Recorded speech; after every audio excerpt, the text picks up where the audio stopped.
O Brasil tem uma longa experiência num ciclo que se repete nas relações entre Estado, empresa e trabalho.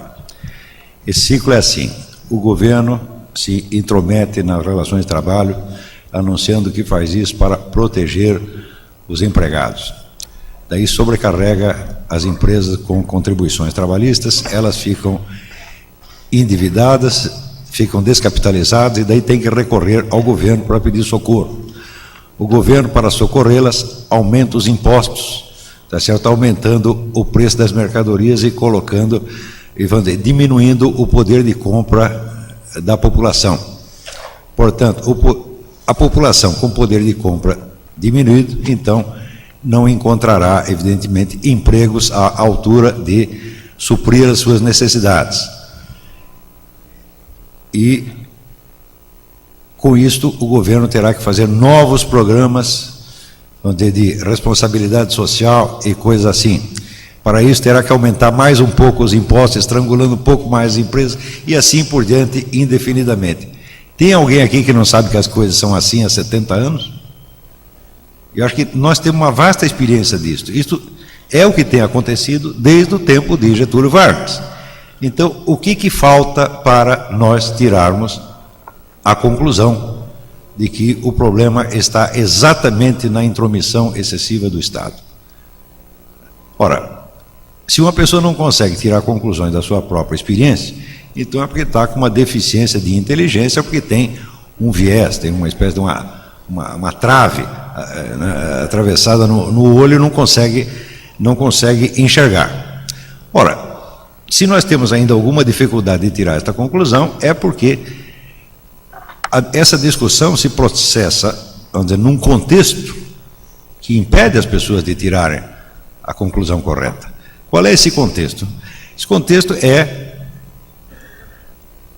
o seguinte: quando nós discutimos a questão da iniciativa individual versus a intervenção do Estado, nós imitamos a situação, por exemplo, da Inglaterra. Fingimos que somos conservadores discutindo com trabalhistas, ou fingimos que somos republicanos discutindo com democratas. Isso é dentro de uma ordem constitucional firme, estável e assegurada. Então existem dois planos de desenvolvimento da sociedade e eles se confrontam democraticamente. Será que esta é exatamente a situação em que nos encontramos? Me parece que não. E me parece isso exatamente porque eu fiz aquela comparação que eu sugeri ao doutor Oded, que fez de conta que não percebeu. A comparação é a seguinte: vamos ver quem está contra quem. Quais são as forças políticas e sociais que se opõem neste debate? Não somente as ideias. O conteúdo das ideias nós já entendemos. O que é liberalismo, o que é estatismo, todos nós entendemos. Agora vamos ver quais são as forças políticas sociais que estão envolvidas nisto. Pelo lado liberal, que eu saiba, está envolvido o Dr. Jorge Gerdau, mais meia dúzia de empresários aqui do Rio Grande do Sul e nós. That's all. Não há mais nada. Tá certo? Vamos ver agora pelo outro lado. Pelo outro lado está envolvida, para começar, uma entidade chamada FARC, Forças Armadas Revolucionárias da Colômbia. Então, dentro deste contexto, a nossa discussão fica totalmente falseada, porque você coloca de um lado os defensores da economia liberal, né, do outro lado os defensores do socialismo, da responsabilidade social, do estatismo, etc., etc., e dá a impressão que nós estamos num parlamento democrático europeu discutindo. A verdade não é esta. A verdade é que nós somos meia dúzia de gatos pingados, com recursos limitadíssimos, tá certo? Cercados de forças trilionárias que, além disso, estão armadas.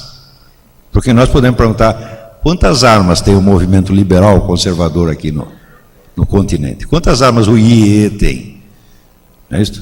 O Chaves está aí comprando, né, rifles russos, tá certo? Provavelmente vão parar na mão da FARC, e a FARC já está mais armada. A FARC tem aproximadamente 300 mil soldados em condições de entrar em ação a qualquer momento, e muitíssimo bem armado. O nosso exército tem 150 mil quase desarmados. Ou seja, o confronto já se tornou absolutamente impossível. Por isso, quando eu vejo um oficial das nossas Forças Armadas dizendo que as Forças Armadas não devem combater o narcotráfico, porque sua função não é de polícia, seria uma desonra para as Forças Armadas, olha, eu acho isso uma desculpa maravilhosa que eles acharam para não enfrentar um inimigo mais forte. Essa é até desculpa honrosíssima, você lava a honra da Força Armada e pula fora da encrenca. Isso é tipicamente brasileira, esta conduta. Então, como o contexto nosso já está falseado, nós mesmos, às vezes, contribuímos para falseá-lo um pouco mais. Por quê? Porque nós chamamos o Dr. Oded, chamamos o senhor Roberto Freire, tá certo? E lhes damos democraticamente o direito de se expressar, exatamente como eles fazem conosco no Fórum Social Mundial, e como vocês sabem, estava cheio de liberais e conservadores. Então, note bem, nós aqui, vocês do Fórum da Liberdade, o IEE, o Dr. Jorge Gerdau, vocês estão praticando a democracia, mas não pensem que vocês estão dentro de um debate democrático. O debate só é igualitário aqui, lá fora não é não. Lá fora nós estamos brigando com Farc, com poderes trilionários, tá certo, que tem recursos financeiros ilimitados à sua disposição e ainda faz de conta que os ricos exploradores somos nós. Isso é tudo muitíssimo engraçado. Mas, quando uma coisa é absurda, tá certo, e ela é repetida na sua cara, com esta tranquilidade do Dr. Oded e de outras pessoas, você que fica inseguro. O sujeito chega e mente na sua cara, tá certo, mas com tranquilidade. Você está nervoso, então dá a impressão que o sujeito que está tranquilo, que está dizendo a verdade e que você é apenas um louco. Mas isso já me aconteceu muitas vezes. Eu conheci um sábio que dizia o seguinte: olha, se um sujeito diz calma e tranquilamente que 2 mais 2 são 5, e o outro retruca indignado, espumando, que são 4, todo mundo vai acreditar no primeiro.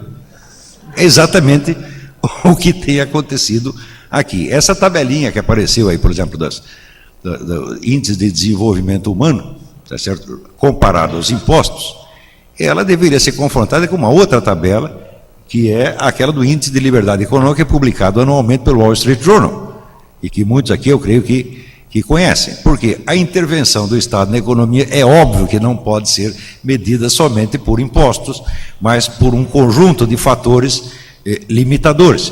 Então, confrontado, né, o índice de desenvolvimento humano com o índice de liberdade econômica, é óbvio, é evidente que os países que têm mais desenvolvimento humano são sempre aqueles que têm mais liberdade de mercado, ainda que em alguns casos tenham impostos mais altos. É uma pena, eu não sabia que ia ser mostrada esta tabela aqui, mas eu creio que muitos aqui conhecem este índice de liberdade econômica, que é a publicação anual do Wall Street Journal.